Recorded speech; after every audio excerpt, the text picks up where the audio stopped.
नमस्कार, आदाब। Crime petrol dial 100 में आप सबका स्वागत है। इंसान का अतीत गुजरे हुए दिन के अखबार की तरह से होता है, जिसकी रिसाइकलिंग से पहले हम अक्सर कुछ कटिंग्स खूबसूरत पलों की तरह संभाल कर रख लेते हैं। गुजरे हुए कल को अगर आज में जिंदा रखकर हमें पॉजिटिव एनर्जी मिलती है तो बेहतर है, लेकिन अगर गुजरा हुआ कल हमें आगे बढ़ने से रोकता है तो उसे भुला देने में ही भलाई है, क्योंकि आने वाला हर कल नई सुर्खियों से शुरू होता है। मुंबई के Thakkar college of arts and science के डीन सत्यभामा रंधावा को शिक्षा मंत्रालय ने शिक्षक दिवस पे टीचर्स ऑनर्ड अवार्ड देने की घोषणा की है। सत्यभामा रंधावा ने अपने योगदान से न सिर्फ अपने कॉलेज को एक ऊंचे मकाम पे पहुंचाया है, बल्कि अपनी काबिलियत के बल पे उन्होंने कई उपलब्धियां भी हासिल की है। ठक्कर कॉलेज के head of trustees Himanshu Thakkar ने अपना बयान सोशल नेटवर्किंग साइट पे पोस्ट करते हुए लिखा है कि उन्हें गर्व है कि Thakkar college of arts and science के डीन सत्यभामा रंधावा उनके शिक्षा संस्थान से जुड़ी हुई है।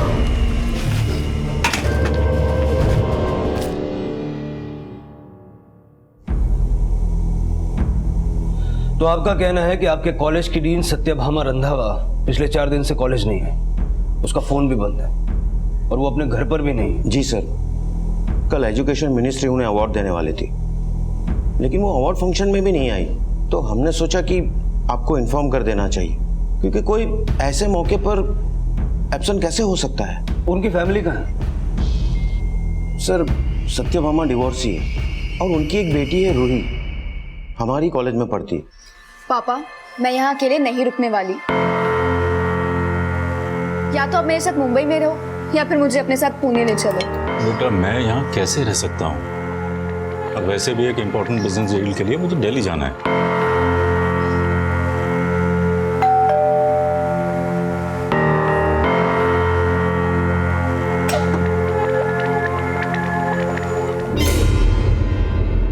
संदेश जी, सत्यभामा पिछले 4 दिन से कॉलेज नहीं गई, वो अपने घर पे भी नहीं, उसका फोन भी बंद है, लेकिन कॉलेज अथॉरिटीज से हमें पता चलता है, आपसे नहीं, कि वो लापता है।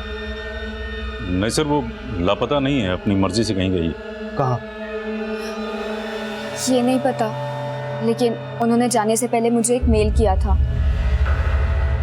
कैसा मेल?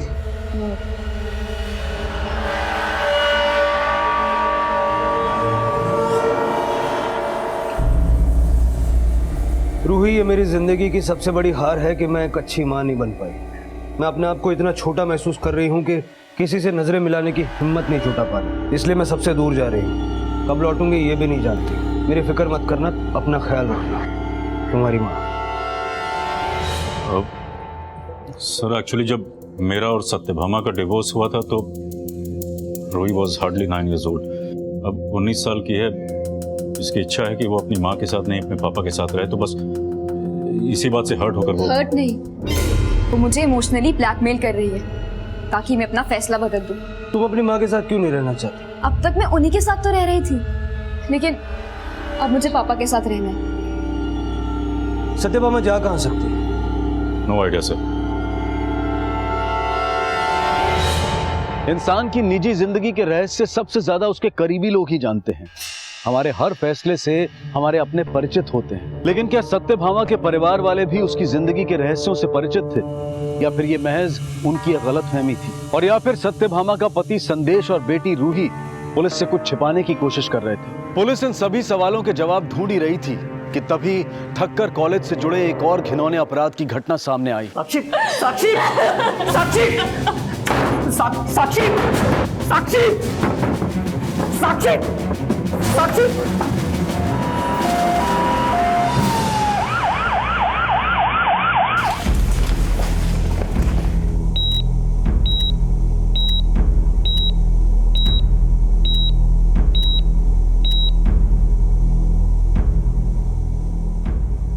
उस पेशेंट की सारी डिटेल्स निकाल के देना। सर, आत्महत्या की कोशिश करने वाली लेडी का नाम साक्षी त्रिवेदी, वो ठक्कर कॉलेज में असिस्टेंट प्रोफेसर। कांदिवली में अपने मंगेतर आकाश दीक्षित के साथ रहती है, वो भी उसी कॉलेज का प्रोफेसर है। सर मैंने साक्षी को रोकने की बहुत कोशिश की, लेकिन उसने, ऐसा क्या हुआ जो उसने ऐसा कदम उठाया? सर किसी ने साक्षी का एक MMS अपलोड कर दिया। जिसने भी ये वीडियो बनाया है, उसने डेलिबरेटली अपनी शक्ल छुपाई है ताकि उसे कोई पहचान ना सके। तो लगता है जब ये वीडियो बना साक्षी अपने होश में नहीं थी। आईटी एक्सपर्ट से कांटेक्ट करो, पता करो ये वीडियो किसने, कहां से और कब अपलोड किया है, सारी डिटेल्स निकालो। जी सर। अच्छा प्रभु, ये साक्षी और आकाश उसी कॉलेज के प्रोफेसर है ना जिस कॉलेज की डीन को एजुकेशन मिनिस्ट्री अवार्ड देने वाली थी? जी सर, मैंने उस केस का भी फॉलोअप किया है। तो ये सत्यभामा ना ही अपने घर लौटी है और ना ही उसने अपने घर वालों से कांटेक्ट किया है। पता करो ये वीडियो बनाया कहाँ गया।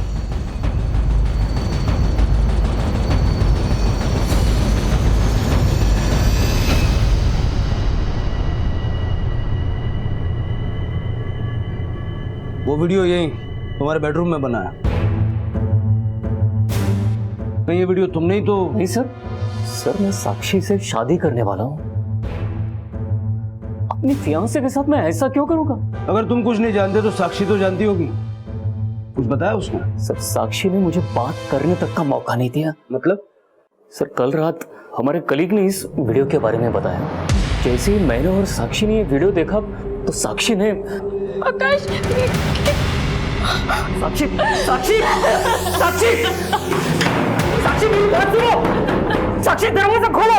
सर पता चला है कि साक्षी के घर उसी के कॉलेज के 3 स्टूडेंट्स ट्यूशन पढ़ने आते थे। मूव।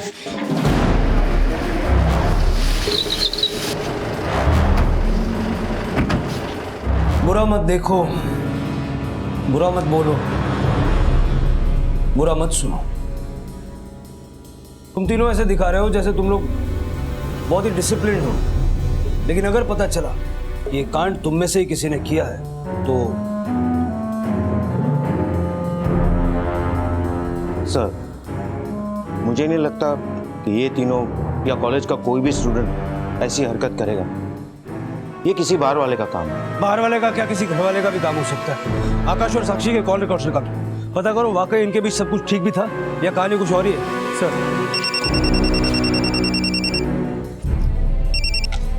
हाँ गौतम, ठीक है सर। साक्षी को होश आ गया। चल।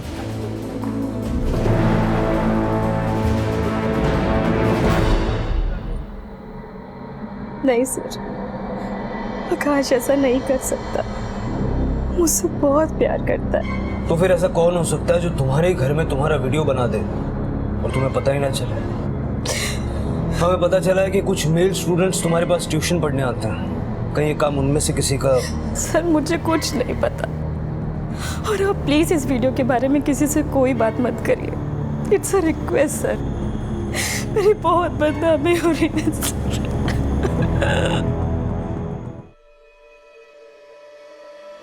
सर ये वीडियो 2 सितंबर दोपहर 12:15 बजे अपलोड किया गया है किसी फेक आईडी से। अपलोड करने वाले ने पीसी या लैपटॉप से नहीं बल्कि एंड्रॉयड फ़ोन से ये अपलोड किया गया है। Android phone? जी, लेकिन अपलोड करने के लिए सिम कार्ड का नहीं वाईफाई कनेक्शन का यूज़ हुआ है। अपलोड कहाँ से हुआ है?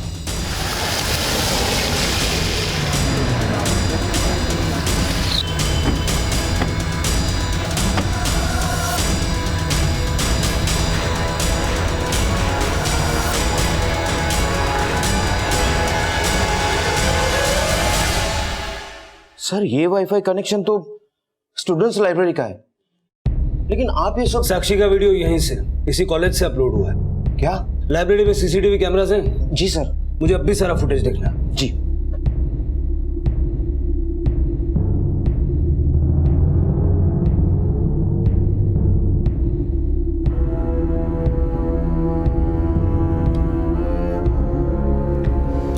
लाइब्रेरी कहाँ है? नीचे, फर्स्ट फ्लोर।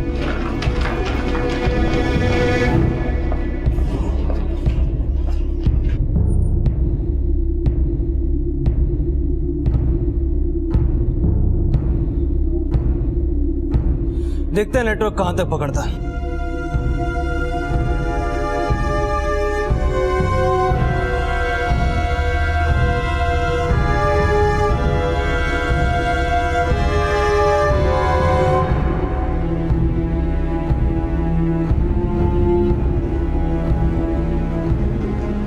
नेटवर्क तो फुल है, कैंपस में चल के देखते हैं कहाँ तक नेटवर्क मिलता है।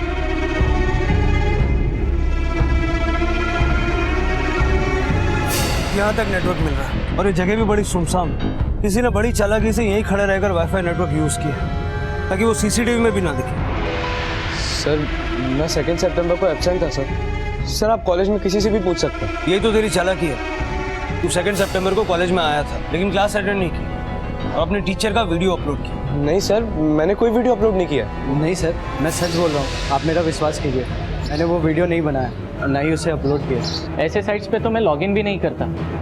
इनफैक्ट मुझे तो ये भी नहीं पता कि वीडियो अपलोड करते कैसे। अच्छा सर सच बोल रहा हूँ सर। सर जिस IMEI नंबर के फ़ोन से वीडियो अपलोड किया गया था वो साक्षी के घर पढ़ने आने वाले तीनों स्टूडेंट्स और आकाश के फ्रेंड अंकित किसी के फ़ोन से मैच नहीं करता। पता लगा ये IMEI कोड वाला फोन कौन से मोबाइल स्टोर से खरीदा गया। अब तक पुलिस के सामने 2 अलग-अलग घटनाएं आई थी। पहली, सत्यभामा का अचानक लापता हो जाना और ऐसा लगना कि जैसे वो खुद अपना घर छोड़कर गई हो, और दूसरी साक्षी के आपत्तिजनक MMS का वायरल होना। वैसे तो इन दोनों केसेस के बीच में कोई लिंक नहीं था सिवाय कॉलेज के, लेकिन जैसे ही पुलिस ने इस वायरल वीडियो की छानबीन को आगे बढ़ाया तो इस केस के तार सत्यभामा से भी जुड़ने लगे। सर ये साक्षी त्रिवेदी ओरिजिनली अहमदाबाद से 1 साल पहले इसने कॉलेज ज्वाइन किया और करीब 3 महीने पहले इसकी सगाई हुई आकाश दीक्षित के साथ, और उसके बाद ये आकाश के साथ उसी के फ्लैट में रहती है, लेकिन दोनों के बीच कोई झगड़े या अनबन की कोई खबर नहीं है। आकाश और साक्षी के कॉल रिकॉर्ड्स में कुछ सस्पिशियस निकला। सर हमने आकाश के कॉल रिकॉर्ड्स को चेक किया तो पता चला कि उसके और उसके कॉलेज की डीन सत्यभामा के बीच अक्सर बातें हुआ करती थी, और करीब 3 महीने पहले तक उनकी मोबाइल की लोकेशन अक्सर सत्यभामा के घर की ही हुआ करती थी। सर एक बात और पता चली, सत्यभामा की बेटी रूही भी 2 महीने पहले तक रूपेश, मानव और प्रतीक के साथ साक्षी के घर ट्यूशन पढ़ने जाती थी। प्रभु ऐसा करो, इस सत्यभामा, उसकी बेटी रूही और उसके एक्स हस्बैंड संदेश के कॉल रिकॉर्ड्स में निकलवाओ। पुलिस अब ये पता लगाने में जुट गई कि साक्षी के वायरल वीडियो का केस कहीं सत्यभामा के अचानक गायब हो जाने से तो नहीं जुड़ा, और सत्यभामा की कॉल डिटेल में कुछ नए समीकरण सामने आए। सर सत्यभामा की फोन लोकेशन के मुताबिक 2 सितंबर को सुबह 9 बजे से शाम 5 बजे तक वो कॉलेज में थी। फिर शाम को 6 बजे से 10 बजे तक वो घर में थी। 10 बजे वो अपने घर से निकली और 10:30 बजे घोड़बंदर रोड पहुंची। घोड़बंदर रोड? जी सर। और उसके 1 घंटे 20 मिनट बाद 11:50 से सुबह 6 बजे तक उसकी मोबाइल की लोकेशन वडोदरा की तरफ मूव कर रही थी। 6 बजे वडोदरा पहुंची और उसका मोबाइल स्विच ऑफ हो गया, जो अब तक बंद है। 1 घंटा 20 मिनट घोड़बंदर रोड में, वहां किससे मिलने गई हो? सर 2 सितंबर को संदेश की फोन की लोकेशन घोड़बंदर रोड की ही थी, और रात 10:30 बजे तक रूही का फोन भी उसी एरिया में एक्टिव था, जिसके बाद उसका फोन स्विच ऑफ हो गया। और अगले दिन रात 8 बजे जब उसका फोन स्विच ऑन हुआ, वो अपने पिता संदेश के साथ पुणे में थी। सत्यभामा ने रूही को मेल किया था 2 सितंबर रात 11:45 को, यानी कि वडोदरा जाने से ठीक 5 मिनट पहले। सर उसी रात सत्यभामा ने रात 10 और 10:30 के बीच रूही को 3 वॉइस मैसेज भी भेजे थे। मैं उनका फ़ोन रिसीव करती तो वो मुझे घर बुला लेती, इसलिए मैंने फ़ोन ऑफ कर दिया। आप तब रूही के साथ थे? जी, वो एक्चुअली मैं 1 सितंबर को पूना से मुंबई आ गया था। मैं पूना में ही रहता। रुके कहाँ थे? Hotel blue star, Ghodbunder road, Thane. Satyabhama के फोन की लास्ट लोकेशन उस रात की घोड़बंदर रोड की है। लेकिन सर सत्यभामा हमारे साथ नहीं थी, और वैसे भी मैं और रूही उसी रात पूना वापस चले गए। माना कि रूही सत्यभामा से बात नहीं करना चाहती, लेकिन आप तो उससे बात करके उसको अश्योर कर सकते थे ना। फैक्ट ये है कि मैं सत्यभामा से बहुत कम बात करता हूँ, और जब वो गुस्से में होती है तब तो बिल्कुल भी नहीं। आपको कैसे पता वो गुस्से में थी? क्योंकि मैं हमेशा के लिए पापा के साथ पुणे जा रही थी, लेकिन वो ज़बरदस्ती मुझे रोकना चाहती थी। तुम कहीं नहीं जाओगी और तुम वही करोगी जो मैं तुम्हें कहूंगी। मैं आपके साथ नहीं, पापा के साथ रहूंगी, समझी आप? रूही, रूही रुको, रूही प्लीज बेटा, रूही। साहब मुझे नहीं पता कि मैडम और रूही में झगड़ा क्यों हुआ, लेकिन हाँ उस रात पहले रूही गई, फिर थोड़ी देर बाद मैडम भी चली गई। उस दिन बहुत गुस्से में लग रही थी साहब। वो हमेशा मुझ पे गुस्सा करती, ये मत करो, यहाँ मत जाओ, उससे मत मिलो। लेकिन अब मैं एक अडल्ट हूँ, मुझे अपने फैसले लेने का पूरा हक है। और जब मैंने पापा के साथ रहने का फैसला लिया तो बस एक मेल करके वो ये साबित करना चाहती है कि वो गिल्ट में है। तुम्हारी माँ पिछले 2 हफ्तों से लापता है, तुम्हें उनकी जरा भी फिक्र नहीं। फिर मैं भी तो अपने लेवल पर उसको ढूंढने की कोशिश कर रहा हूँ। वडोदरा में पता किया? वडोदरा? 3 सितंबर को सत्यभामा का फोन वडोदरा में बंद हुआ। वहां कोई दोस्त या रिश्तेदार है उसका? नहीं। लगता है तुम अपनी माँ के बारे में अपने पापा से ज्यादा जानती हो। हाँ, पापा और उनका रिश्ता तो सिर्फ 10 साल का था, लेकिन मैं 19 साल से उनको झेल रही हो। बोल दो, क्योंकि मुझे वैसे भी महसूस नहीं हो रहा कि तुम अपनी माँ से प्यार करती हो। प्यार तो वो भी नहीं करती थी मुझसे। जब मैं 9 साल की थी तो उन्होंने मुझे मेरे पापा से अलग कर दिया। रूही, तुम प्रोफेसर साक्षी के पास ट्यूशन पढ़ने जाती थी? हाँ। फिर छोड़ क्यों दी? ट्यूशन क्या, मैंने तो कॉलेज भी छोड़ दिया। मुझे इस शहर में रहना ही नहीं है। प्रोफेसर आकाश का तुम्हारे घर आना जाना था?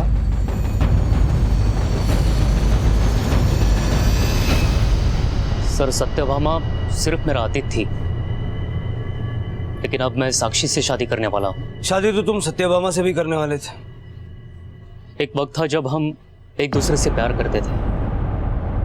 मैं उससे शादी भी करना चाहता था। तो की क्यों नहीं? क्योंकि वो शादी नहीं करना चाहती थी।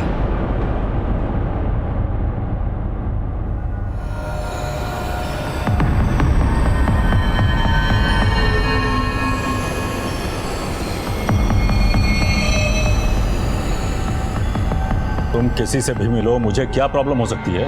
मैं तो सजेस्ट कर रहा हूँ कि अगर वो इतना पसंद है, शादी कर लो उससे। तुम चाहते हो कि मैं शादी कर लूं ताकि तुम मुझे एलिमनी देने से छुटकारा पा लो? भूल गया था कि या तो तुम फ्लर्ट करती हो या फ्रॉड, जैसा तुमने मेरे साथ किया एलिमनी पाने के लिए। इतना पैसा है तुम्हारे पास, 1 लाख रुपए महीना देने के लिए तुम्हारी जान जा रही है? 1 लाख नहीं, तुम्हें जितना पैसा चाहिए ले लो, लेकिन प्लीज रूही को मेरे साथ रहने दो। देखो रूही तो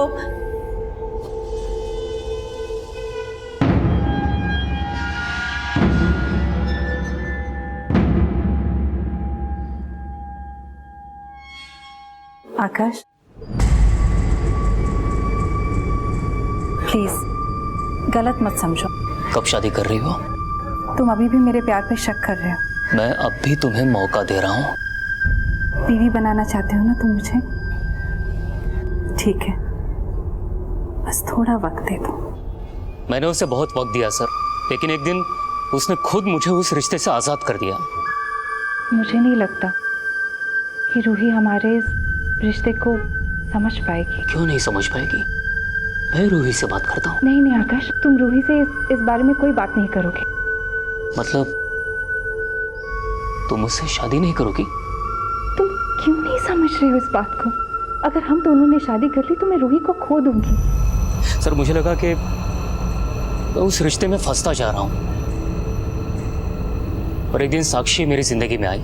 लेकिन सत्यभामा से तुम्हारा मिलना जुलना तो अभी तक बरकरार था। सर, हम लोग दोस्त थे और हमेशा रहेंगे।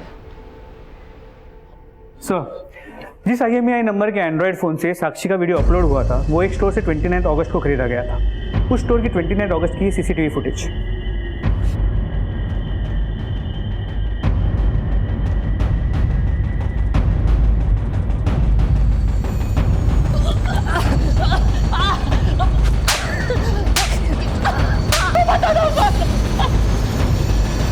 सर, मानता हूँ कि वो वीडियो मैंने अपलोड किया था, लेकिन सच कहता हूँ सर, वो वीडियो मैंने नहीं बनाया सर।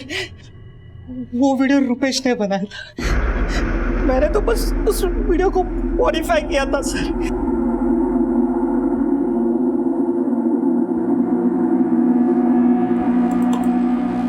अरे यार जल्दी करना यार प्रतीक, कितना टाइम लगा रहा है तू? जल्दबाजी मत कर यार, थोड़ी सी भी मिस्टेक हो गई ना तो झट से पकड़ा जाएगा कि वीडियो में तू है। अपलोड किसके कहने तक किया? बस मस्ती में।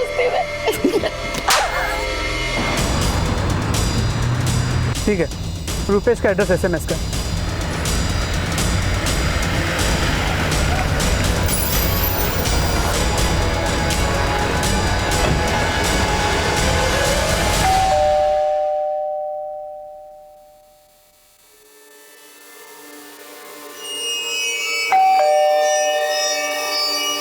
तोड़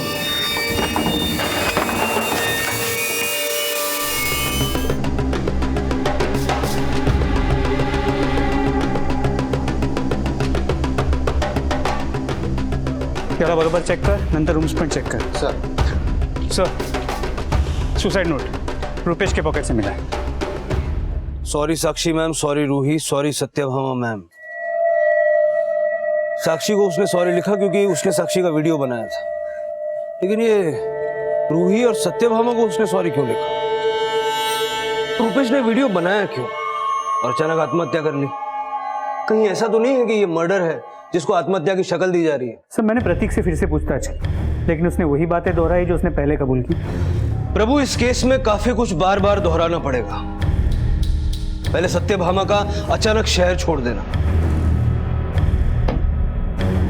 साक्षी का वीडियो वायरल होना, इन तीनों केसेस का आपस में कोई ना कोई कनेक्शन जरूर है. ये रुपेश भी घोड़बंदर में ही रहता ना? जी सर. कहीं ऐसा तो नहीं कि सत्यभामा उस रात रुपेश से मिलने गई, संदेश से नहीं? रुपेश के सुसाइड के नोट में साक्षी के अलावा रूही और सत्यभामा को भी सॉरी लिखा गया था. ऐसा करो, इस रुपेश के पुराने एग्जाम के नोट्स निकलवाओ, इस सुसाइड नोट के साथ उसके हैंडराइटिंग मैच करवाओ और रुपेश के कॉल रिकॉर्ड्स रूही और सत्यभामा के कॉल रिकॉर्ड्स के साथ क्रॉस वेरीफाई करो. सर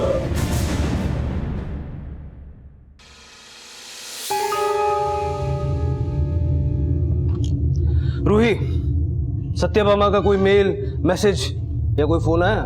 आपने सिर्फ ये पूछने के लिए मुझे बुलाया? नहीं, तुम्हारे बॉयफ्रेंड का सुसाइडल केस डिस्कस करना था. मेरा कोई बॉयफ्रेंड नहीं. लेकिन तुम्हारे फ्रेंड्स का कहना है कि तुम्हारा और रुपेश का अफेयर था. तुम्हारे call records, messages, social networking sites पर अपडेट्स, फोटोज, इससे तो हाँ, रुपेश मेरा बॉयफ्रेंड था, लेकिन ब्रेकअप हो गया. क्यों हुआ ये बताओगी? मम्मी की वजह से. गिफ्ट्स तो बहुत अच्छे हैं, लेकिन किस खुशी में? एक्चुअली मैं रहने दो. जो तुम बोलना चाहते हो ना, पहले मैं ही बोल देती हूँ. I love you Ruhi.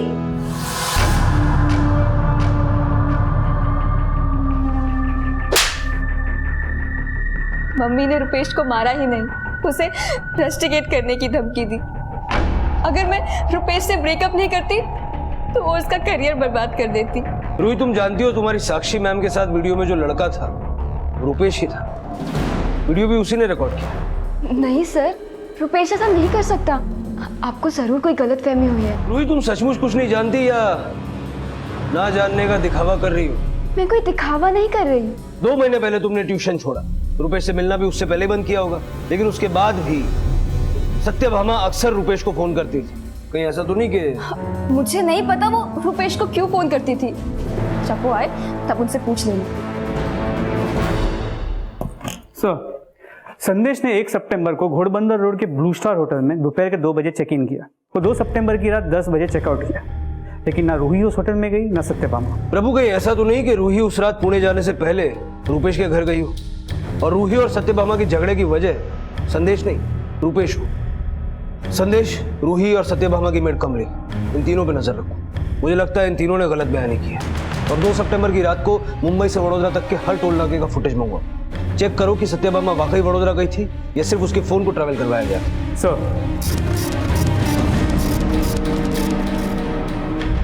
Police अब ये पता लगाने में जुट गई कि आखिरकार सत्यभामा कहाँ थी.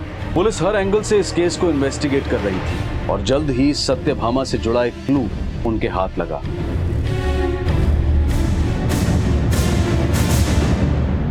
सर, 2 सितंबर की रात से 3 सितंबर की सुबह तक सत्यभामा की कार मुंबई से वडोदरा के बीच के हर टोल नाके से गुजरी थी.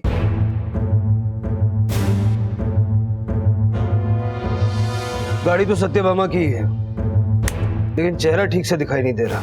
इस गाड़ी ने वडोदरा के आगे कोई टोल नाका क्रॉस किया? नहीं सर. सर, पता चला कि सत्यभामा की मेड कमली ने 3 दिन पहले श्रीहरि ज्वेलर्स से 2.5 लाख की ज्वेलरी खरीदी थी. सर, मैं सच बोल रही हूँ. वो पैसा मैंने पाई पाई करके जोड़ा है. मैं चोर नहीं हूँ साहब, मैंने कोई चोरी नहीं की. रूही ने तुम्हारे नाम की चोरी की शिकायत दर्ज की है. क्या? संदेश का भी यही मानना है. वो सारे लोग झूठे हैं साहब. उन लोगों ने तो मुझे खुद 3 लाख रुपए दिए हैं कि मैं आपसे कुछ भी सच ना बताऊं. कौन सी सच्चाई?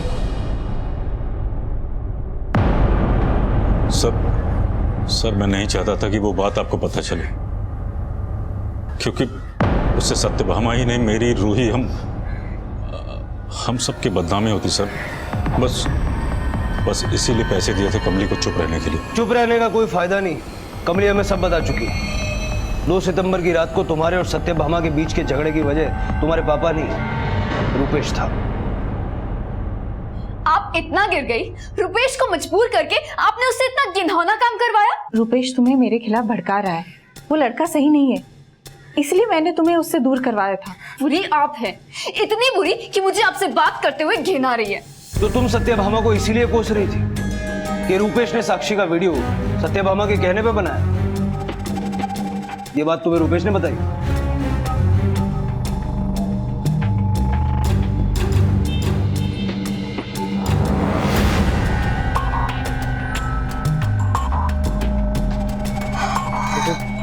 देखो प्लीज मुझे तुम गलत मत समझना, तुम्हारी मॉम नहीं कहा था मुझे ये सब कुछ करने के लिए। मैंने जानबूझकर नहीं किया रूही। फिर रुपेश ने मुझे बताया मम्मी ने उसे ये वीडियो बनाने के लिए कैसे चीट किया।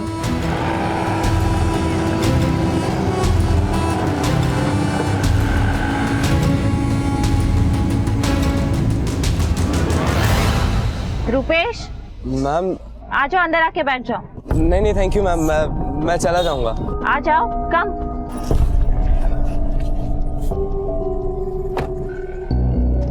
तो तुम रूही से सच्ची में प्यार करते हो या ऐसे ही फ्लर्ट कर रहे थे? नहीं मैम, मैं रूही से सच में। साबित कैसे करोगे? मैं कुछ समझा नहीं आप क्या कह रही हैं। मैं तुम्हें एक मौका देती हूँ, तुम अगर रूही के साथ ये रिलेशनशिप कंटिन्यू करना चाहते हो तो तुम्हें मेरा एक काम करना होगा। काम करना होगा? रुपेश मम्मी की बातों में आ गया था। प्रतीक और मानव टाइम से पहले चले जाते हैं और तुम्हें 1 घंटा भी कम पड़ता है। लगता है फीस बढ़ानी पड़ेगी तुम्हारी। कॉफी पियो।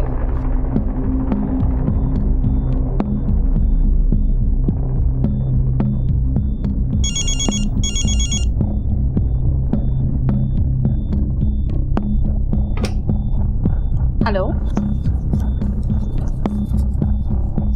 हेलो हेलो, ब्लैंक कॉल थी। हाँ लिखा तुमने? कॉफी पियो, ठंडी हो जाएगी।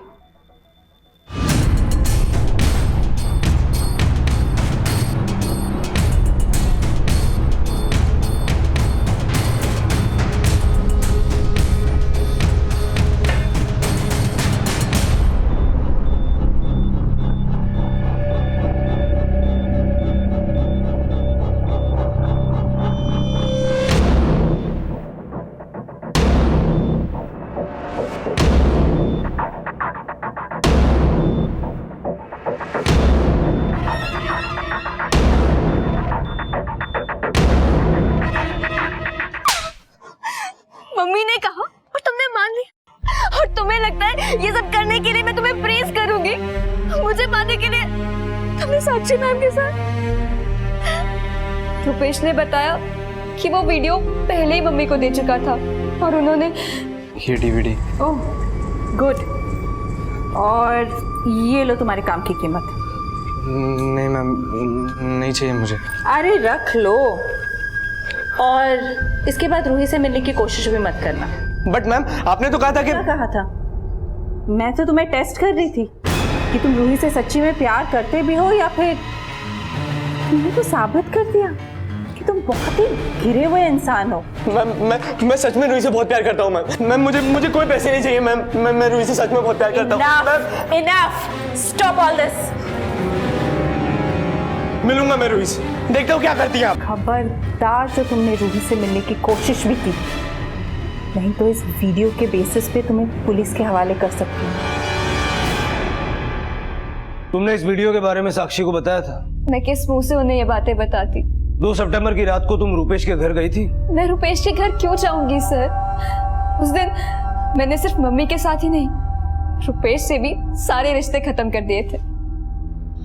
प्रभु ये तो साफ है कि साक्षी का वो वीडियो रुपेश नहीं बनाया, लेकिन साक्षी का ये कहना था कि उसे बिल्कुल भी एहसास नहीं हुआ कि वो वीडियो किसने बनाया, जबकि रूही का ये कहना है कि सत्यभामा ने वो वीडियो रुपेश से बनवाया।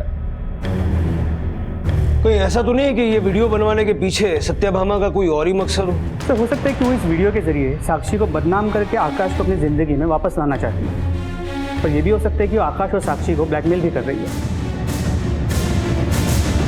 नहीं सर, सत्यभामा ने कभी वो वीडियो दिखा कि मुझे ब्लैकमेल नहीं किया। मुझे नहीं लगता कि वो ऐसा कर सकती है। अगर सत्यभामा ने कुछ नहीं किया तो क्या रूही झूठ बोल रही है? या रुपेश ने रूही से झूठ बोला होगा? सर, रुपेश ने ही झूठ बोला होगा। जो ऐसी हरकत कर सकता है उसे सच्चा नहीं कहा जा सकता। सत्यभामा इस हद तक गिर ही नहीं सकती। वो ऐसी नहीं थी आकाश जैसा कि तुम सोच रहे हो।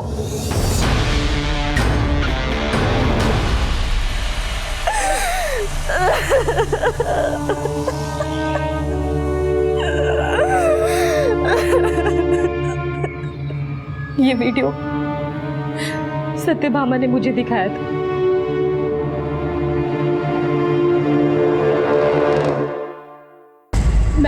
मैम ये अगर तुम नहीं चाहती कि ये वीडियो वायरल हो और आकाश तुमसे अपनी मंगनी तोड़ दे, इससे पहले तुम ही उसे छोड़ दो।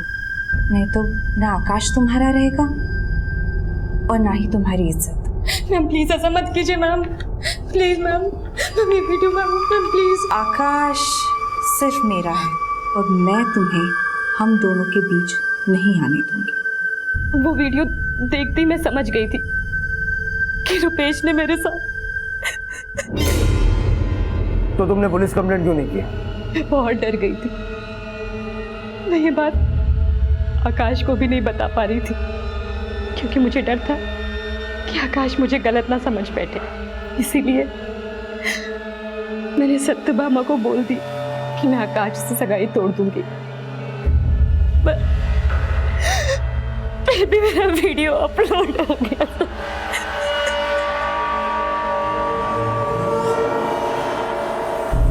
तो साक्षी के बयान से ये तो साफ है कि सत्यभामा इस वीडियो के जरिए आकाश को अपनी ज़िंदगी में वापस लाना चाहती थी। लेकिन प्रतीक ने इस वीडियो को 2 सितंबर को ही अपलोड कर दिया। जब सत्यभामा को पता चला तो वो घबरा गई कि कहीं वो फंस ना जाए, इसीलिए शायद शहर छोड़ के भाग गई। लेकिन 2 सितंबर की रात को वो घोड़बंदर रोड पर करीब 1.5 घंटा रुकी थी। क्यों और किसके साथ? तो मुझे तो लगता है वो तब रुपेश के ही घर गई होगी अपना गुस्सा निकालने कि उसने रूही को सारी सच्चाई क्यों बताई। क्या उसे ये भी लग सकता है कि रुपेश ने ये वीडियो अपलोड किया हो उससे बदला लेने के लिए? हाँ प्रभु, लेकिन गुस्सा निकालने के लिए 1.5 घंटा?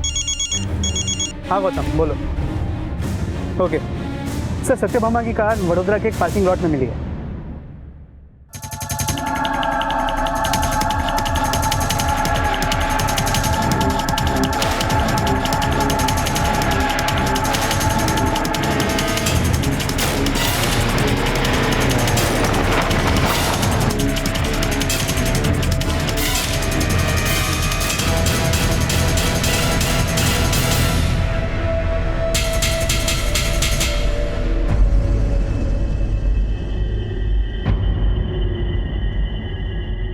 इस पार्किंग लॉट के अटेंडेंट तुम ही हो?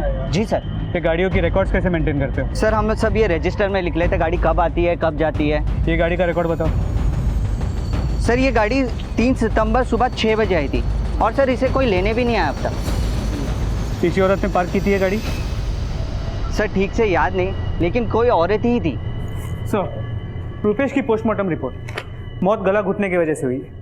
बॉडी पे कहीं भी खरोच या मारपीट के कोई निशान नहीं थे। प्रभु अगर ये सुसाइड है तो रुपेश के सुसाइड नोट में साक्षी और रूही को सॉरी बोलना तो समझ में आता है, लेकिन उसने सत्यभामा को सॉरी क्यों लिखा?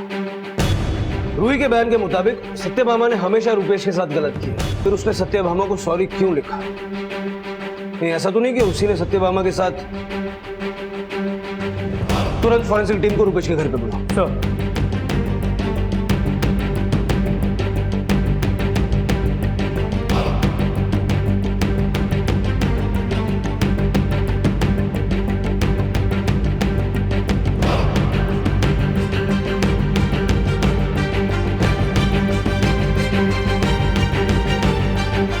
सर यहाँ कुछ ब्लड ट्रेसेस मिले हैं। कितने पुराने होंगे ये ब्लड ट्रेसेस? ये तो सर अभी एग्जामिन करने के बाद ही बताया जा सकता है।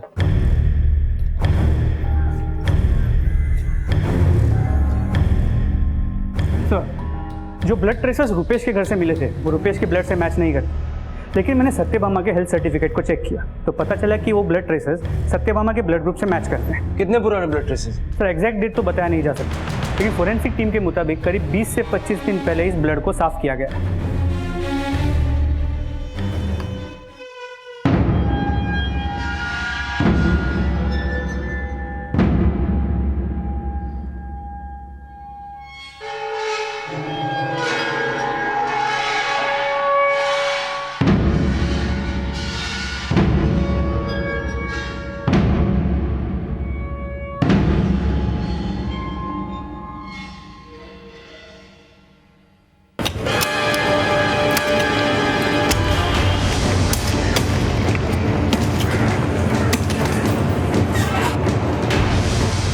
रुक जाओ प्रभु। सर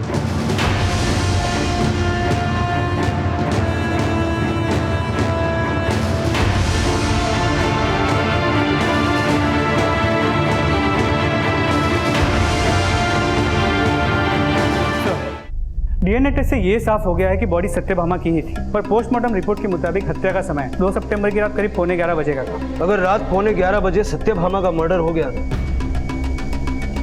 तो फिर ये कौन है जो रात 11:15 से सुबह 6 बजे तक मुंबई से वडोदरा सत्यभामा की गाड़ी और फोन लेकर पहुंची? नहीं, मैंने किसी का मर्डर नहीं किया। तुमने सिर्फ सत्यभामा का ही मर्डर नहीं किया, अपने पापा के साथ मिलकर रूपेश को भी फांसी लटका दिया, क्योंकि वीडियो अपलोड होने के बाद अगर रूपेश पकड़ा जाता तो तुम्हारे सत्यभामा के मर्डर की कहानी भी सामने आ जाती। सर आप बेकार में शक कर रहे हैं, हमने ऐसा कुछ नहीं किया। इस केस में पुलिस की थ्योरी बार बार बदल रही थी और क्राइम इतनी प्लानिंग के साथ किया गया था कि अपराधी के खिलाफ सबूत जुटाने में पुलिस को खासी दिक्कत का सामना करना पड़ रहा था। पर फिर एक ऐसा बारीक सुराग मिला जिसने इस केस को सही दिशा दे दी। 2 सितंबर की रात को तेरे फोन का लोकेशन तेरे घर का था, लेकिन 3 की सुबह 11 बजे वलसाड़ के एटीएम से तूने विड्रॉल कैसे किया? सर वो मेरा एटीएम कार्ड खो गया था, मैंने उसी दिन बैंक में कंप्लेंट भी रजिस्टर करवाई थी। आप चाहे तो चेक कर सकते हैं सर। वलसाड़ एटीएम की सीसीटीवी फुटेज चेक कर ली। वडोदरा से मुंबई लौटते हुए तेरे एटीएम कार्ड से तूने नहीं, साक्षी ने पैसे विड्रॉ किए थे।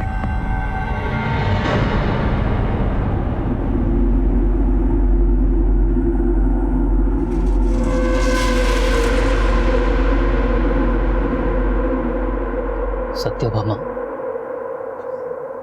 जोंक की तरह चिपड़ गई थी मुझसे। मैंने साक्षी के साथ सगाई की तो उससे बर्दाश्त नहीं हुआ और खिनौना बेतरा चल के मुझे ब्लैकमेल करना शुरू कर दिया। अरे ये तुम मुझे ब्लैकमेल कर रही हो? तुम अब मेरे हाथों की कठपुतली बन चुके हो। मैं जैसे नचाना चाहूं तुम्हें नाचना होगा, समझे? उसने मुझे इतना मजबूर कर दिया कि मैं ना चाहते हुए भी उसके हाथों की कठपुतली बन के रह गया था। मैंने साक्षी को सब बता दिया और इससे पता चल गया कि वो वीडियो रूपेश ने ही बनाया होगा। मैं जानता था सत्यभामा की कमजोर नब्ज उसकी बेटी रूही थी और रूही को उससे दूर करने के लिए मैंने रूपेश को उकसाया कि वो रूही को सच बता दे।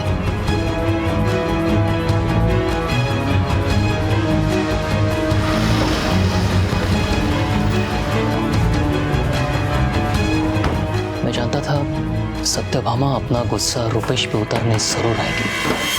तुम्हारी हिम्मत कैसी हुई रूही को सब कुछ बताने की? हाँ?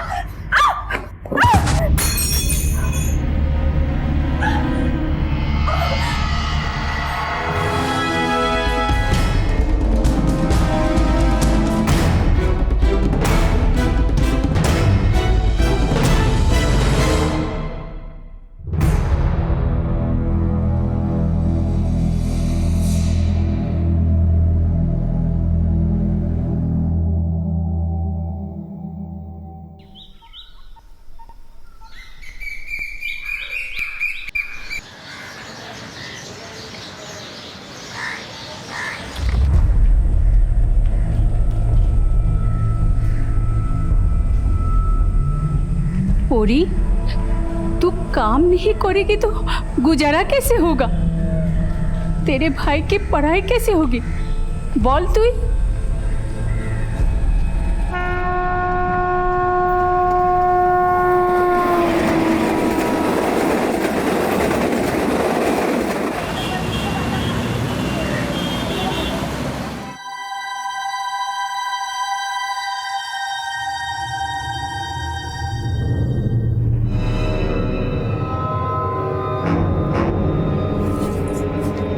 कर रही थी? नहीं। हाँ, चोरी कर रही थी? नहीं, मैं वो ये केस एक ऐसी बच्ची का है जिसका बचपन अभावों में गुजरा और इन्हीं अभावों में तबाह भी हो गया। तो क्या अपनों की बुनियादी जरूरतों को पूरा करने की कोशिश ने ही पोरी को एक अपराधी बना दिया था? आखिर क्या वजह रही होगी कि पोरी गुनाहों की सीढ़ियां चढ़ रही थी और एक मामूली चोर से एक खूनी और एक बच्चा चुराने वाली बन गई?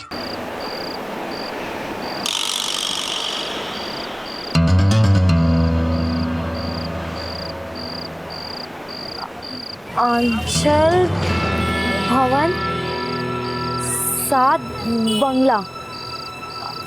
आंचल भवन 7 बंगला। आंचल भवन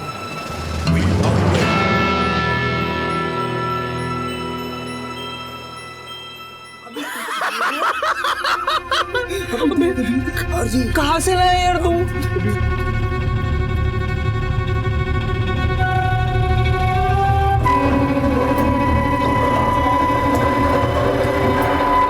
कितना खिलखिला जाता है ये बाहर आकर। वैसे धूप भी जरूरी है बच्चे के लिए, रोज लेके आया करो।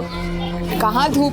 मुंबई के मौसम का कोई भरोसा नहीं, कभी भी बारिश हो जाती है। और वैसे भी मैं इसे रोज रोज बाहर नहीं निकालूंगी, नजर लग जाती है।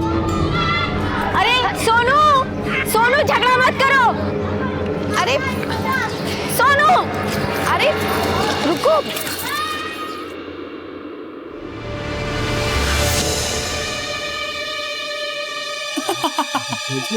कहाँ से लाए?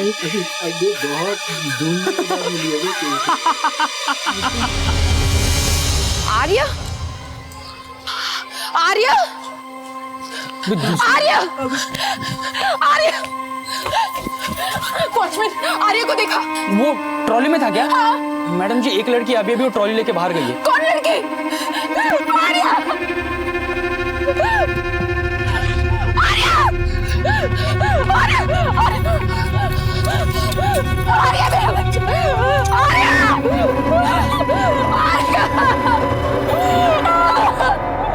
आर्या, आपको पता है कौन थी वो लड़की जो आपका बच्चा चुरा के भागी है? नहीं मैडम, मुझे नहीं पता। अग्निहोत्री जी के ड्राइवर ने उसे देखा था। सर, मैंने उसका चेहरा तो नहीं देखा, पर कोई 15-16 साल की लड़की होगी। गंदे से कपड़े पहने हुए थे।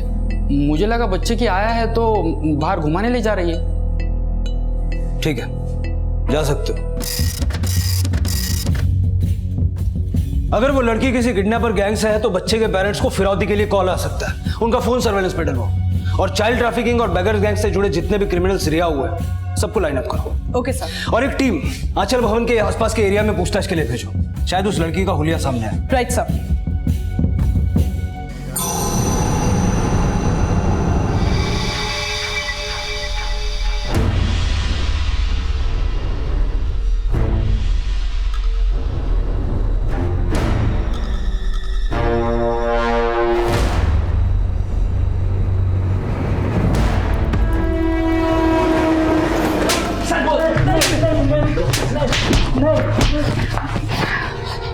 क्यों अपनी अस्थि पंजर तुड़वाना चाहते हो तुम लोग? बोलते क्यों नहीं हो? कौन शामिल है इस किडनैपिंग में? अरे शपथ मैडम, मुझे कुछ पता नहीं है औरत कौन है और उसने बच्चा क्यों चुराया, मुझे बिल्कुल पता नहीं है मैडम, मुझे छोड़ दो मैडम। सर, जो हिस्ट्री शीटर से सबको तोड़ा, लेकिन सर किसी को कुछ नहीं पता। तो फिर वो लड़की थी कौन और बच्चे को क्यों किडनैप करके गई? सर आंचल भवन के पास वाले एक पान वाले का कहना है कि 15-16 साल की लड़की ने आज ही उससे आंचल भवन का पता पूछा था। वो पान वाला लड़की का स्केच बनवा सकता है? सर उसे उसका चेहरा ठीक से याद तो नहीं है, लेकिन उसका कहना है कि अगर उस लड़की को दोबारा देखेगा तो जरूर पहचान लेगा। सर, पान वाले के हिसाब से ये लड़की 15-16 साल की थी और इसने भी मैले कपड़े पहने थे। सर, सेम डिस्क्रिप्शन उस ड्राइवर ने दिया था। मतलब दोनों लड़कियां एक ही हैं और वो आंचल भवन का पता पूछ रही थी। इसका मतलब वो जानती थी कि उसे बच्चा कहां से उठाना।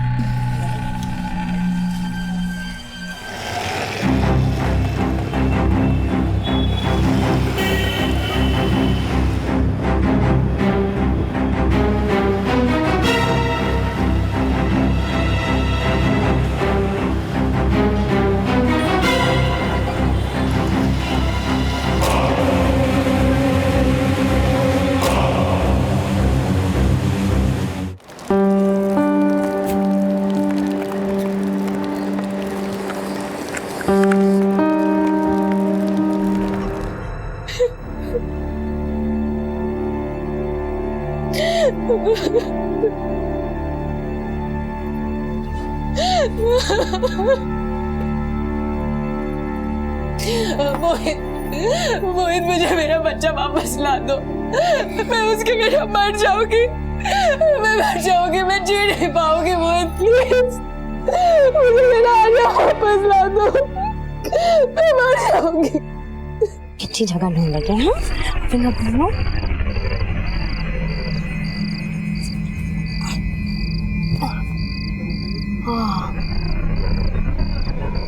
ये बिल अच्छा है ना? चल आजा। ए देखो, ये है हमारा नया बिल। अब हम दोनों को इधर ही टाइम पास करना है। दिशे भूल भूलिते ध्यान खेचे काज ना दिगो किसे। पूरी उम्र में छोटी थी लेकिन समझ में काफी परिपक्व। उसके हाव भाव से तो यही लग रहा था कि वो इस बच्चे को कोई नुकसान नहीं पहुंचाना चाहती थी, लेकिन उसने ये बच्चा क्यों और किस मकसद से किडनैप किया, इसका खुलासा होना अभी बाकी था। और इसी बीच पूरी के हाथों हुए एक और अपराध का खुलासा हुआ।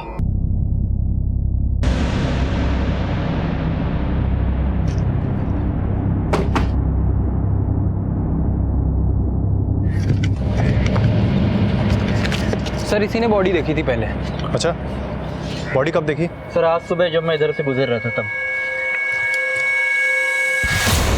शायद इसी पत्थर से उसे मारा गया है। बॉडी टर्न करो। सर आर्य 2 दिन से लापता है और अब तक आप कुछ पता नहीं लगा पाए। 3 महीने का छोटा सा बच्चा है सर, हर 4 घंटे में दूध पिलाना होता है। देखिए, मैं आपकी और बच्चे की तकलीफ समझता हूँ, लेकिन अब तक कोई ऐसा सुराग हाथ नहीं लगा जिससे हम उस लड़की तक पहुंच सके।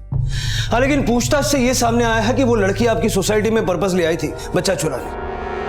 किसी लड़की से आपका डायरेक्ट या इनडायरेक्ट कोई कनेक्शन है जो आपके बेटे को किडनैप करे? सर अगर हमें किसी पे शक होता तो हम आपको पहले ही बता देते।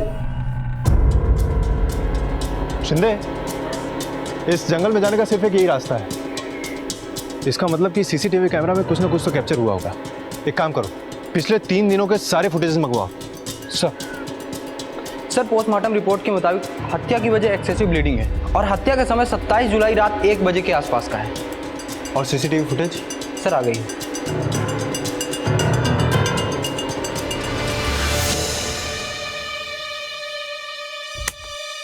कि लड़की इतनी रात में? फॉरेंसिक रिपोर्ट के मुताबिक ये तो हत्या के बाद की फुटेज है। शिंदे, यहाँ पर 2 बातें हो सकती हैं। या तो इस लड़की ने मर्डर होते हुए देखा है या तो इसने मर्डर किया है। एक काम करो, इस लड़की की तस्वीर सारे थानों में सर्कुलेट करो और पता लगाओ कि ये लड़की कौन है। लेकिन मैं तुम्हारे लिए दूध कहाँ से लाऊं?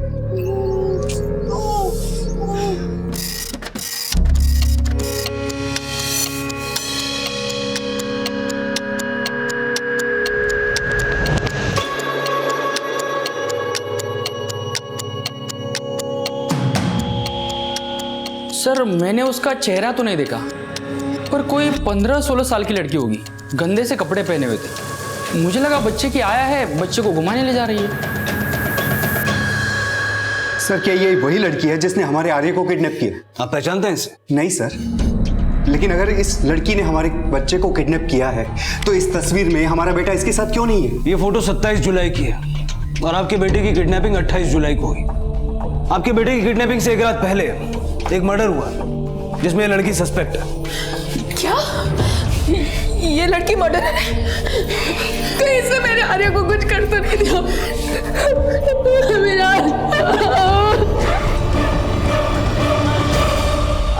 दादा,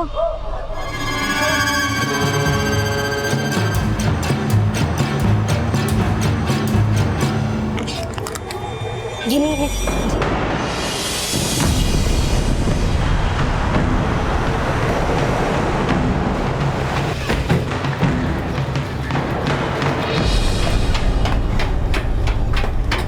देखिए सालवे जी, ये सच है कि अब आपका बेटा इस दुनिया में नहीं है। तरुण तो साहब मुंबई में नौकरी करता था। कैसी नौकरी? किसी सेठ के ड्राइवर था साहब। आपका बेटा मुंबई में रहता कहाँ था? ये तो पता नहीं साहब।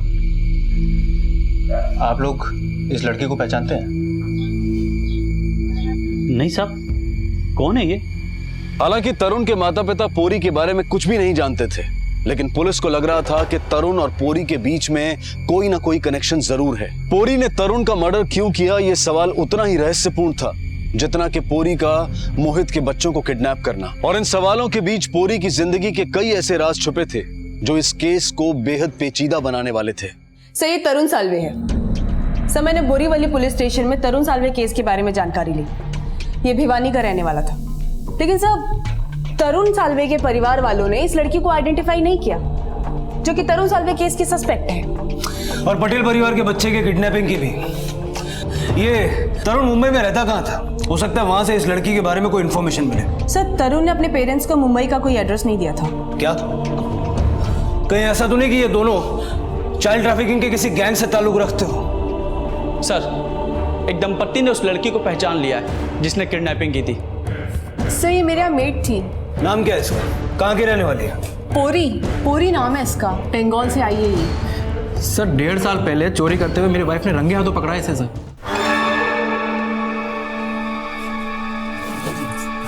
चोरी कर रही थी?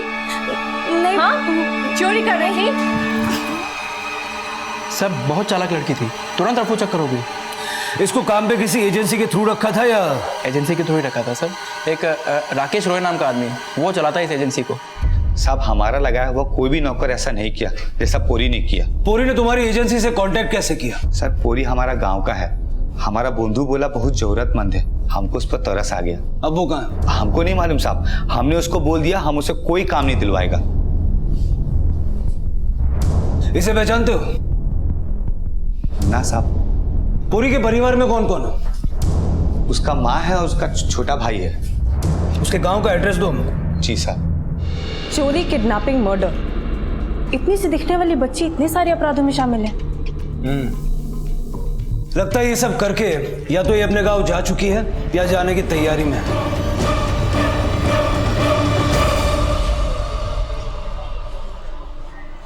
₹30।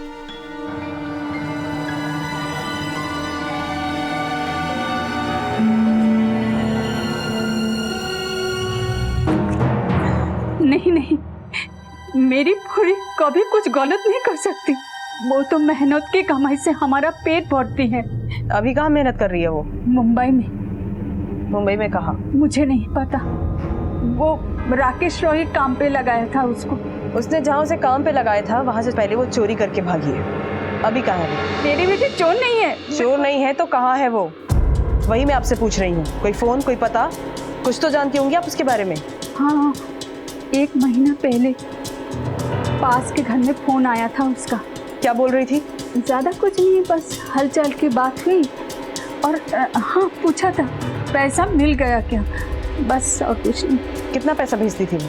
5000 रुपये हर महीने मेरे खाते में आ जाता है। इसको जानती है? नहीं। कौन है ये?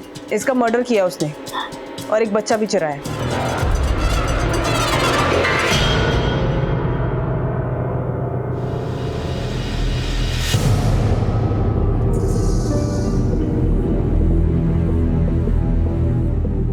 देख कितना कमाई हो गया। कौन है तू? कहाँ से है ये? अभी तो चिल्ला चिल्ला के सिक्के जमा कर रही थी, अब गूंगी बन गई है। छीन ले इसके पैसे। देखना ये इलाका। हाँ सर, ये वही लड़की है जो मेरी दुकान से चोरी करके भागी थी। क्या चुराया था उसने? शतावरी। शतावरी? हाँ।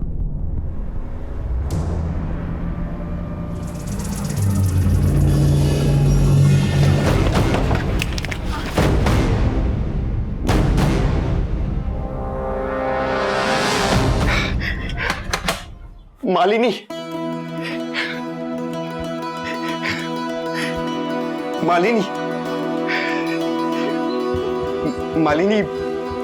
हमारा बेटा आर्य मिल गया।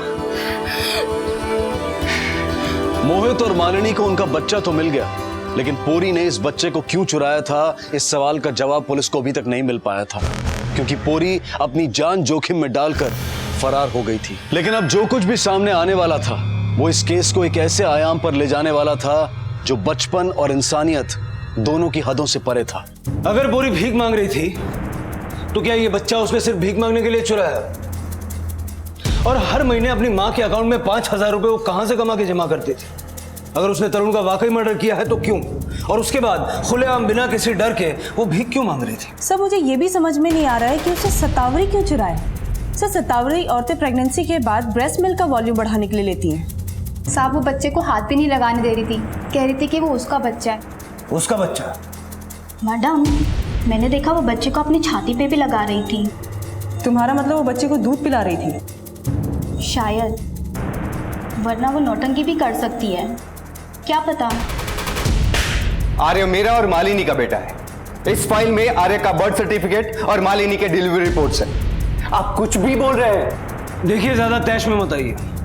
हम ये सवाल आपसे इसलिए पूछ रहे हैं क्योंकि पूरी को आर्य को दूध पिलाते हुए देखा गया था। तो मुझे क्या पता उसे कौन सा दौरा पड़ा जो ये हरकत कर रही थी।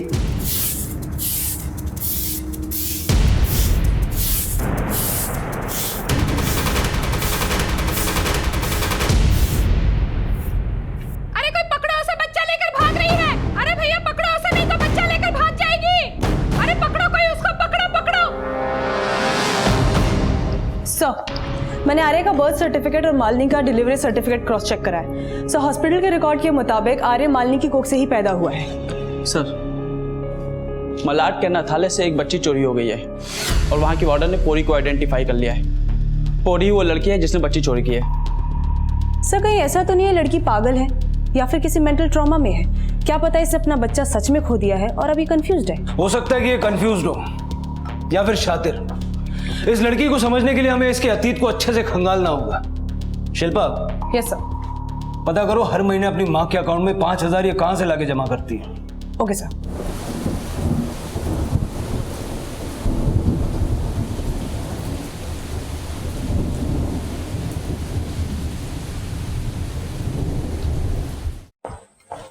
सर पोरी की माँ के सहकारी बैंक के खाते में मलाड के एक ब्रांच से कैश जमा किया जाता है, लेकिन सर ये पोरी नहीं जमा करती। तो फिर कौन करता है?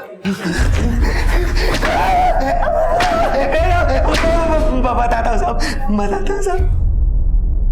पोरी का माँ का खाता में पैसा हम ही डालता था साहब। मतलब तू चाइल्ड ट्रैफिकिंग का धंधा करता है और पूरी तेरे लिए बच्चे किडनैप करके लाती है? ना साहब ये तो पैसे क्या खैरात में बांटता है? हमको कोई और पैसा देता था साहब। कौन? तरुण साल्वे। इसे पहचानते हो? ना साहब। तरुण साल्वे को तो तू जानता ही नहीं था ना?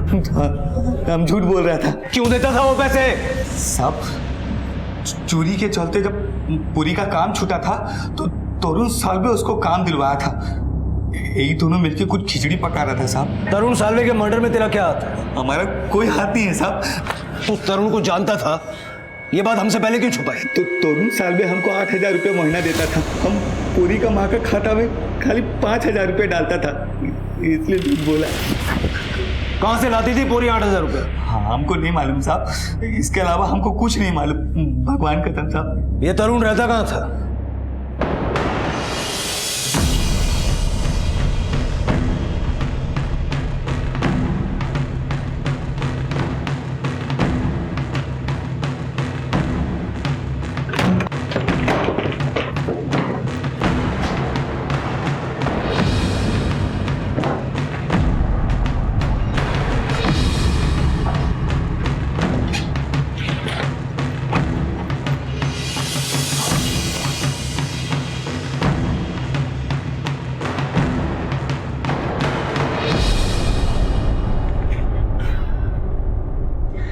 कपड़े देख के तो लगता है कि शायद पूरी तरुण के साथ रहती थी।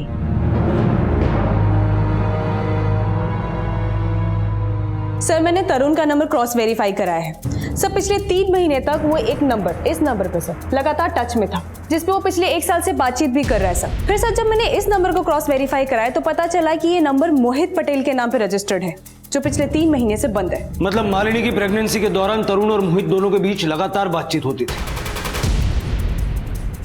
जो कि डिलीवरी के बाद तुरंत रुक गई। सर वो मेरा पुराना नंबर था। 1 साल पहले मेरा फोन खो गया था। मुझे नहीं पता कि मेरे फोन से कोई कॉल कर रहा था। उस नंबर से तेरी बीवी को भी फोन जाते थे? सर वो मैंने कुछ नहीं किया।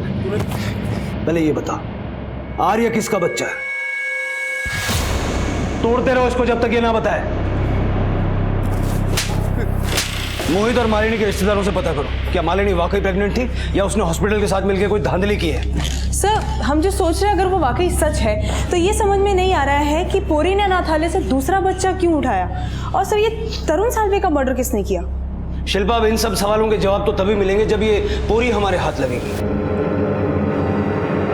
सर, मैंने मालिनी और मोहित के रिश्तेदारों से बात की तो उसके रिश्तेदारों ने बताया कि उन्हें मालिनी की प्रेगनेंसी के बारे में आर्य के पैदा होने के बाद पता चला। मतलब हमारा शक सही निकला? Yes sir. और सर, ये शक एक और बात से पुख्ता होती है कि मालिनी को ये बच्चा शादी के 7 साल बाद पैदा हुआ। एक नाबालिग लड़की के मां होने का यह खुलासा हैरत से भरा हुआ था, लेकिन अगर वो सच में उस बच्चे की मां थी तो फिर उसने अनाथालय से दूसरा बच्चा क्यों चुराया? कहीं पूरी दिमागी रूप से बीमार तो नहीं थी? ये क्या है? कौन है वहाँ? ए, कहाँ भाग रही मेरा मत? ए, लड़की, मेरा पूजा का सामान लेके कहाँ भाग रही है? अरे मेरा गंगा जल, अरे मेरा नारियल।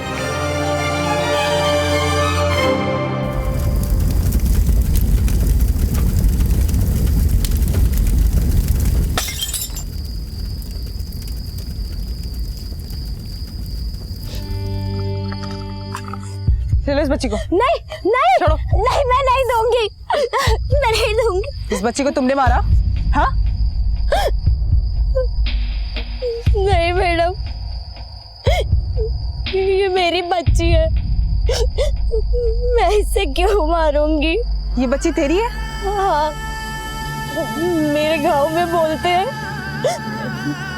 कि अगर बच्चे का अंतिम संस्कार ना हो तो उसकी आत्मा भटकती रहती है। मैडम, मेरे छुटके का अंतिम संस्कार हो जाने दीजिए, मैं हाथ जोड़ती हूँ। सच सच बताओ, तुम्हारे साथ हुआ क्या था? अगर वो बच्ची तुम्हारी है तो तुमने आंचल भवन से मोहित और मालिनी का बच्चा क्यों उठाया?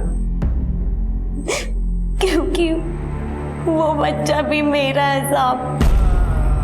मोहित और तरुण को कैसे जानते हो? तरुण साल्वे पहले मोहित सेठ का ड्राइवर था। जब राकेश ने मुझे काम देने से मना कर दिया तब तरुण ने मेरी मदद की, अपनी खोली में रखा और फिर एक दिन मुझे बोला, तेरे लिए मस्त काम ढूंढा है मैंने। कैसा काम? बढ़िया काम है, बस तेरे को माँ बनना है। माँ? हाँ माँ, सरोगेट मदर बनने के लिए बोल रहा हूँ मैं तेरे को। Surrogate mother? ये क्या होता है? तो वो मुझे बोला कि आजकल औरत लोग बिना कुछ किए माँ बन सकते हैं और अगर मैं ये काम करूँ तो वो मेरी माँ को पैसे भेजता रहेगा। फिर एक दिन मोहित सेठ आया, उसके बाद मोहित सेठ और कई बार घर आया। वो घर आता, तरुण को पैसे देता और ये सब तब तक चलता रहा जब तक मैं गर्भवती नहीं हुई। सर, मैंने पैसे दिए थे। रेप करने के पैसे दिए थे या नाबालिग लड़की को प्रेग्नेंट करने के? कभी भी मां नहीं बन सकती, इसीलिए तूने अपने पति के कुकर्म से एक नाबालिग की कोख खरीदनी चाहिए। मोहित सेठ ने मेरे साथ गलत किया, लड़के को अपना बना लिया और लड़की को अनाथालय छोड़ दिया। तरुण साल्वे को क्यों मारा? क्योंकि उसने भी मोहित सेठ का साथ दिया, मेरे बच्चे उन्हें दे दिए और झूठे कागज दिखाकर मुझे बोला कि ये बच्चे मेरे नहीं है। लेकिन साहब, मैंने जैसे तैसे मोहित सेठ और अनाथालय का पता निकाला, लेकिन तरुण वो पता भी मुझसे छीनना चाहता था। उससे बचने के लिए मैं जंगल में भाग गई, लेकिन वो मेरे पीछे पीछे जंगल तक भी आ पहुंचा। मैंने मेरी चुटकी को तो खो दिया, लेकिन मेरा लाल तो मुझे मिल जाएगा ना। अपना और अपने परिवार का पेट भरने के लिए पूरी जो संघर्ष कर रही थी, उस संघर्ष में पूरी जैसे न जाने कितने बच्चे अपने परिवार से दूर दर बदर की ठोकरें खा रहे हैं। लेकिन किसी की भूख और प्यास का इतना सस्ता सौदा कोई कैसे कर सकता है कि पहले एक नाबालिग को अपनी हवस का शिकार बनाए और फिर उसकी कोख से अपना कुल दीपक पैदा करवाने की सोचे। अब मैं अनूप सोनी आपसे विदा लेता हूं, फिर मुलाकात होगी अगले एपिसोड में एक और चौंका देने वाले केस के साथ। तब तक अपना और अपने परिवार का ख्याल रखें और देखते रहें क्राइम पेट्रोल डायल 100। सबक एक को सीख हम सबको। जय हिंद। क्राइम पेट्रोल के और भी दिलचस्प कहानी देखने के लिए हमारे चैनल को सब्सक्राइब करें और बेल आइकॉन दबाना न भूलें।